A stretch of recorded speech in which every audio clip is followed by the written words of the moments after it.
Welcome back, besties. I have a fun one for you today. I think this is a topic that people have been wanting me to talk about, but I've been resistant to talk about it because it's not actually my main topic, but I do like talking about it. I think it's cool. All right, let me just tell you what it is.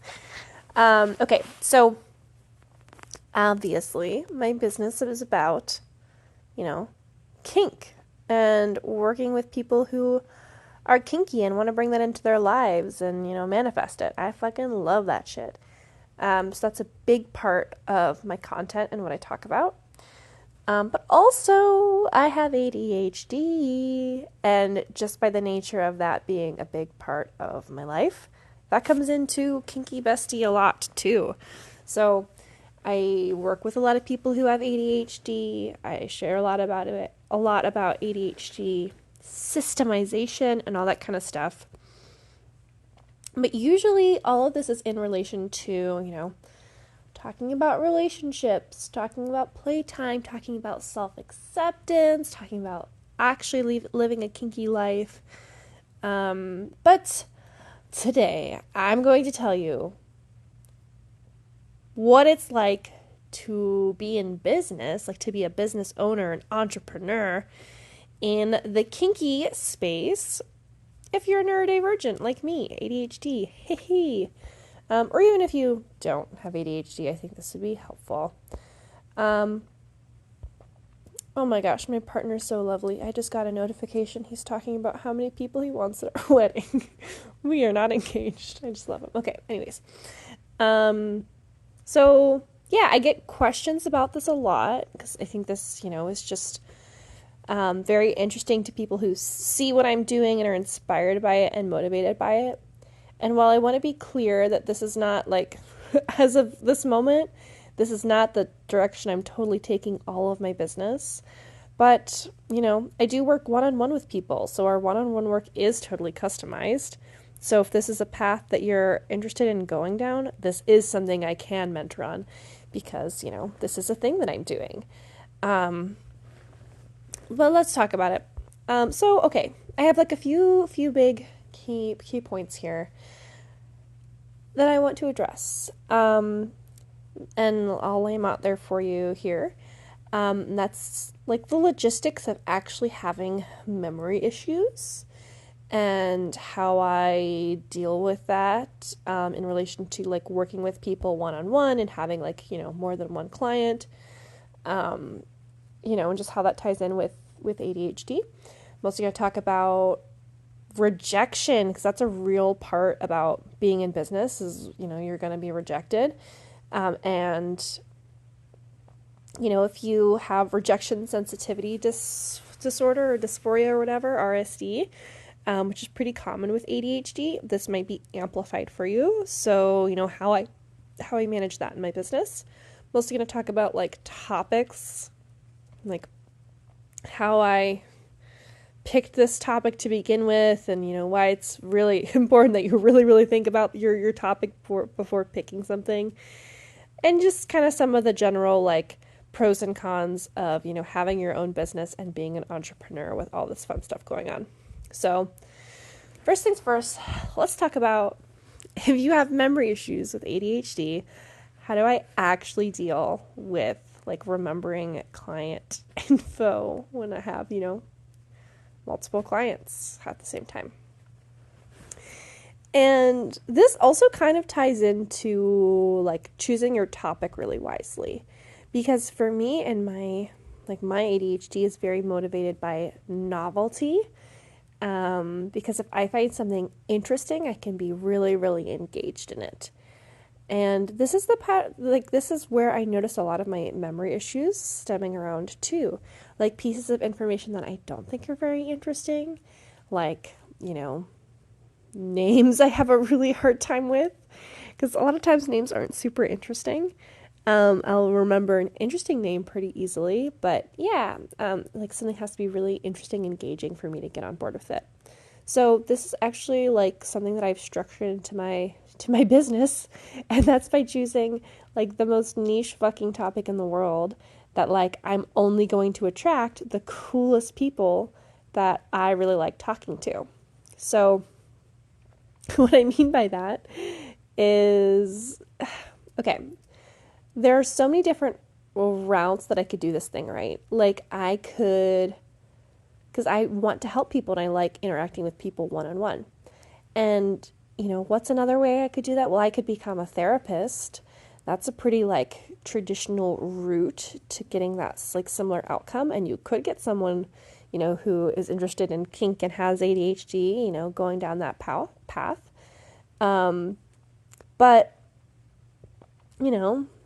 I, know some people that are therapists, and I've been in therapy, and what I know is that, you could get some boring people, or like boring by my standards anyways. And it's a similar thing with like, I could also become like a general life coach. However, yeah, you might get some people who have totally different interests than you that aren't engaging for you. But because I've chosen such a niche topic that is hyper interesting to me, like I mentor submissives with ADHD almost exclusively. Like sometimes they don't have ADHD, or sometimes someone is like a switch, or like, has more dom tendencies or whatever. But generally that's who I talk to. And that's a fucking awesome group of people that is really, really interesting to me. So basically by setting up my business so that I'm only going to attract and work with people that I think are really interesting, like that's my ideal client, is someone who just is inherently interesting just because of the thing that they like doing. Like I'm going to remember everything about you because I really, like you're my bestie if we have all this stuff in common. And so, that has held true throughout my business. That, I think my clients are super fucking cool people. So I have no problem remembering all the details of their life that they tell me, because I think what they have to say is amazing and who they are is amazing. So that's a big part of it. All right. The next thing, well, actually, let's just do this one because it ties in. And that's like picking a topic of sustainable interest. So I have had many phases in my life where I have found very intense interests, and sometimes they've even held up for a while. Like I've had, hyperfixations last for, between 1 and 2 years, which when you're in it, like having been interested in something for a year and a half, you might decide, it could seem like a logical decision to make that your business if you've been interested in something for such a long time. However, I still have had a lot of those things fizzle out over time. And, there's kind of fad interests that like, and ways that you can identify something that might fizzle out over time. Not to say anything you've ever been interested in will fizzle out over time, because I don't think that's true. But I have noticed this trend that if there's something that it's almost like a lust sensation. If you get interested in something like really, really quickly overnight, and it kind of booms into something really, really fast. For me, the pattern I've noticed is that, those hobbies and interests that I've had that have started that way have not always held up over time. However, some of the interests that have grown at like a more like slow, steady pace over time, because, and have become more of like a normal part of my life. Like they kind of step out of the phase of hyperfixation, and now it's just like a part of who I am and how I operate, It's not like, hi, I'm Emma and I do this, and I really love this one thing. It's like, no, this is just like caked into my life over time. It's just part of it, not within the last, year and a half. And so for me, that topic of sustainable interest that I was able to like backtrack through the last 10, 12, 13 hobbies that I've had, there's been that constant tie through it, which was kink. Because yes, I've gone through like those fad phases with different levels of kink, where I've gotten really interested in pet play, really into diaper play, really into a CGL dynamic. And while those things have kind of, I wouldn't say that they've come and gone, because there's still things that I'm really interested in. But because kink is such a bigger thing than that, Like there's always more to discover, and I'm always interested in the more. Whereas like some of the past like hyperfixations I've had, like I used to be really into roller skating, and I kind of thought that that was my path, and was actually like looking up career options like down that track and whatever. But you know, a year or two later, it's, you know, I bring them out every like, you know, 2 months or 3 months or something. Like it's just not a part of my life in the same way. So, you know, when I've tried to start businesses, or when I've thought about starting businesses around those types of fads that aren't super sustainable, you know, I think you can still have a successful business. Maybe you could set up something, maybe you could be aware of that and set up something passively, so that whenever, you know, you move on from that topic, you don't have to keep thinking about it. You can just have some systems out there making you money, whatever. But that's just something to be really aware of. If you are someone who is susceptible to a fad interest and, you know, things that fizzle out over time, and if you really need that motivation of like a fresh interest that you're really fucking into, then know that about yourself and make decisions accordingly and be really conscious of it. It's like the biggest thing I'd say. All right, take a little pause, come back. We'll talk about RSD, rejection sensitivity, in entrepreneurship, and just some of the other like pros, cons about, you know, being in kink business. And I'm going to talk about some of the specific issues that I've run into with that, making my business about kink. All right, chat later. All right. Okay, we talked about ADHD a lot in the first half of this episode. We're talking about, you know, ADHD and kink coming together in business. I'm going to talk about ADHD just a little bit more, and then we're going to slip more into the kinky side of things and some of the unique, you know, ways that that has affected my business and lessons I've learned. So, rejection sensitivity. It's such a real thing. You know, if you're not aware of this, or this is kind of a new thing for you, people with ADHD or other neurodivergent people might be, of course this isn't true for everybody, but you might be sensitive to rejection in a way that neurotypical people are not. Like it might affect you at a greater level, or be like, you know, a little bit more devastating, or take longer for you to work through, things like that. And so this is something that you need to, if you have this, you need to be aware of that in your business model to like set yourself up accordingly. So I do mentorship. It's kind of like coaching. Sometimes I call it coaching.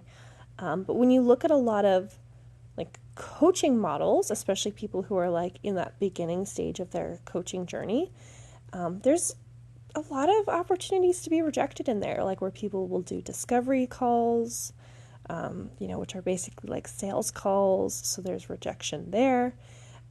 So instead, I've set my business up in a way where like my funnel only puts me in touch with people who have paid to work with me. Like full stop. That's just how it is.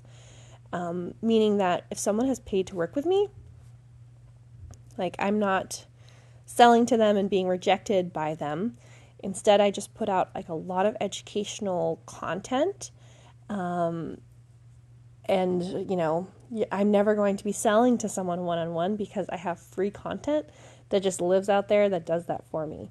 So, you know, I don't have to book a bunch of times in my calendar to get someone in front of my face and try to sell something to them. Like, it's just not part of my business model because I'm aware that I am sensitive to being rejected. And also, like, I just don't think that's of the highest service when what I'm really trying to do here and what I'm, you know, what has motivated me to do this whole thing is to help as many people as possible.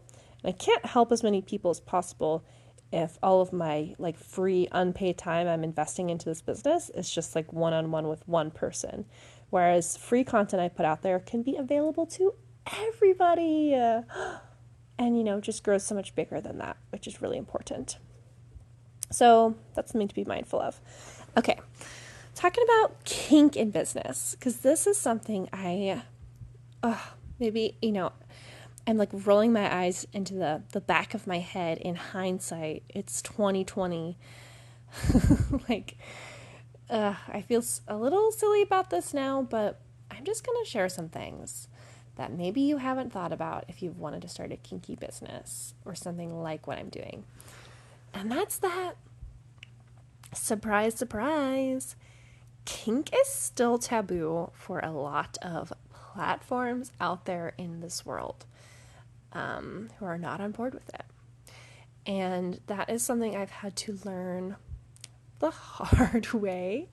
And, if you've followed me since the beginning or close to it or just over a period of time, you might notice like my website has changed, my booking platform has changed, my payment processor has changed, because when I first started this business, I set up a lot of systems based on like what would be easy and just get me running. And,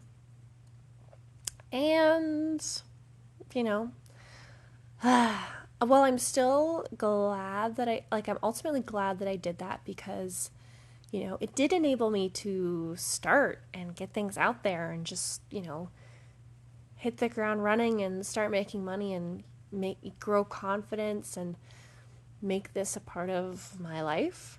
I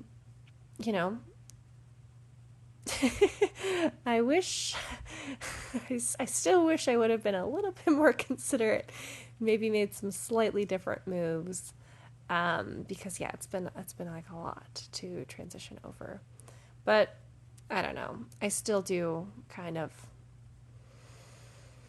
I'm still grateful to myself for, again, just doing the thing and getting stuff out there, kind of in spite of that. Because, it has taken a lot for me to figure out what platforms are actually cool with kinkiness, because it's not really something that a lot of places will put out there. And depending on the type of kinky business you're running, like there might be different systems in place. Like for what I'm doing, kink mentorship, like kink coaching, it's pretty niche. Like not a lot of people are doing this, and no one's really doing it the exact way that I am either. But if you're trying to do something like content creation, that's obviously a much bigger industry, and there are a lot more systems in place for you to do that, and like examples for you to follow, like role models to like lead the way. So that might not be something that you struggle with as much, but it's definitely something to be aware of and make decisions around, because oh man, there was a rose-colored glasses situation there for me. But, you live and you learn, and hopefully someone else can learn from this now. So that's something I did not expect with kinky business. But some pros and cons, just rapid fire, being an entrepreneur, kinky, ADHD person in business. The pro is that if I don't like something, I can just change it. Like, I can change anything at any given time. Like, if I decided, like, right now, all of my business is one-on-one, but if I decided tomorrow that actually I hate talking to someone face-to-face, I could just change it. And there's a lot of beauty in that, and there's a lot of, I think, sustainability in that, too. Because sustainability in the way that, like, I know that I am a person who changes. So having the freedom to change my business to grow with me is really valuable. Whereas, if you were in a job, your job duties and role might not be able to change with you in exactly the same way. Like, surely, you could figure out accommodations for yourself or get accommodations for others. But it just, it might not be quite as easy to just change things with you at the drop of a hat. So that has been really awesome. A con to go along with that is that, self-motivation and accountability can be a weak point. I'll just say for me, it's a little bit of a weak point. So ways I've had to kind of navigate that is by setting up my systems to be super flexible. And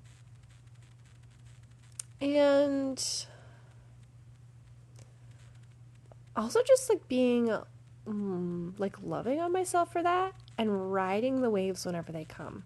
Like whenever I do get that motivation to record podcast episodes, I'm going to record a shit ton of them so that I can just keep riding that wave rather than having to force myself to do something whenever I don't want to do it. Other pros of entrepreneurship, there's just so many. I didn't even take notes on all of them because, you can imagine having the freedom to just change and do things as you want is really, really valuable, and part of the reason I chose to do this thing. But yeah, the other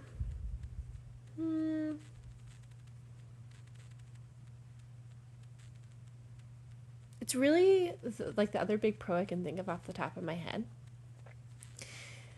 is the freedom to just the freedom to follow those waves. So whenever I do get hyper fixated on something new and want to follow a new thread, I totally can at any given time, and there's a lot of beauty with that. Cons are obviously that consistency is I don't know if I want to say expected. I guess it is kind of expected. Like if you're someone on social media, it's kind of expected that you're going to be consistent.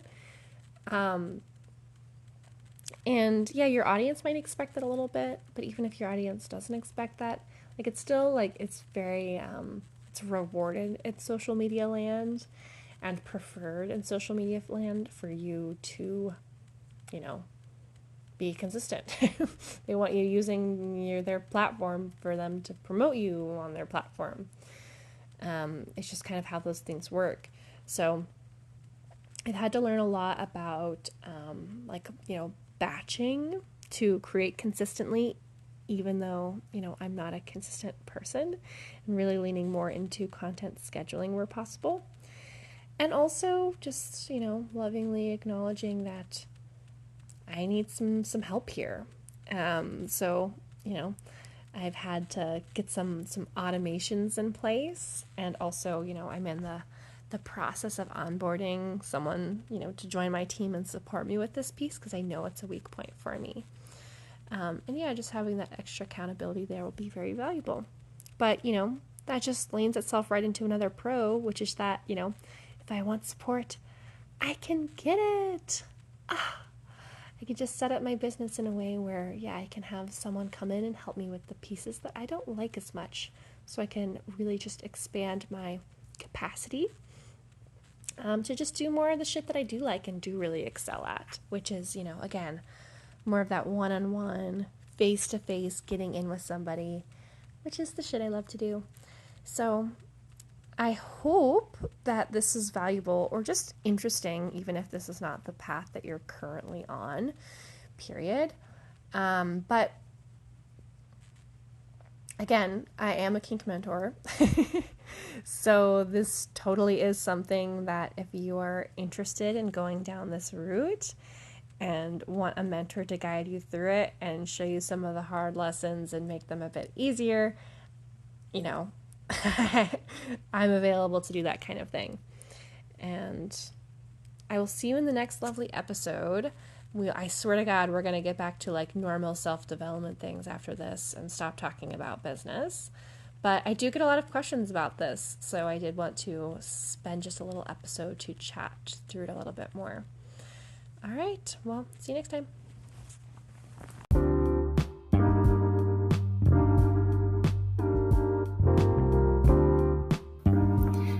Hello, welcome to Calls with Your Kinky Bestie. I'm Emma. I am a submissive and mentor for fellow kinksters. This podcast is all about insights into kinky life and dating, sharing my personal experience and stories, and help share mindset shifts too to get you into a confident space, more confident than you are now. So get ready. It all starts now.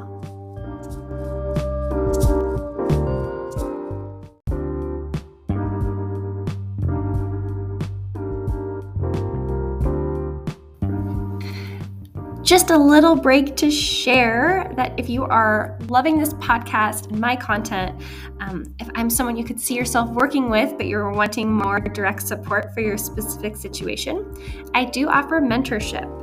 It's personalized to you, private video or phone calls with me, so you can chat about your situation and figure out a solution that's going to work for you. You can visit my website. It is kinkybestie.com/mentorships to see what's available and to book in your spot on my calendar.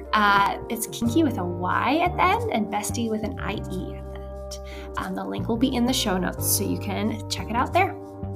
Back to the show.